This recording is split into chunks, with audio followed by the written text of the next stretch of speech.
Now, the UN talks on Libya aimed at ending the country's 8-year civil war have been adjourned. The adjournment comes without the appointment of a transitional government due to lack of consensus on who will lead the process. The meeting in Tunisia aimed to create a temporary government to prepare Libya for elections. More in this report. Stephanie Williams declared that the face-to-face dialogue in Tunis was successful because it gathered Libyan stakeholders and decision-makers from all regions, parties and political affiliations. 75 Libyan patriots came to this meeting. They stayed. They discussed intensive discussions. As you can see, we just finished and it's almost 11:30 at night. And they achieved. And indeed, a lot was achieved.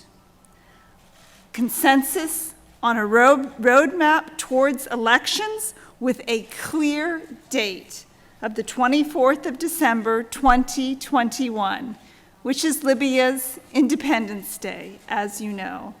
And it's a very important symbolic day for Libyans, and it will mark their full restoration of their sovereignty and their ability to democratically elect their own leaders. Former Tunisian Foreign Minister Mounji Hamdi is one of the leading experts on Libya. He says Libyans agreed on a number of important matters, particularly on the scope, duties and powers of the Presidential Council, which will be made up of 3 members, a president and 2 deputy presidents. The forum attendees also reached an agreement on the duties and powers of the government and the head of government. At the beginning of the week, the dialogue went rather very smoothly and very well. Unfortunately, at the end of the week, there was a deadlock in terms of the composition of the Presidential Council and the government. They couldn't agree on the mechanisms to select the Presidential Council and the government. Libyan observers assert that tensions erupted when the delegations reached a deadlock when they came to selecting the names of their future representatives. The Libyan Joint Military Committee talks were successful in Geneva and Adjourned because Libyan rivals concluded an agreement between the 5+5 or the group of 10 as described by the UN envoy.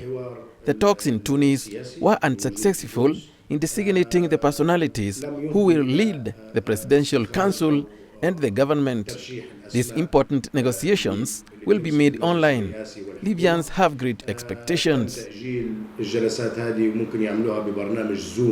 Tunisians are hopeful that Libya will no longer be dominated by armed groups, driven by local conflicts and divided between 2 bitterly opposed administrations.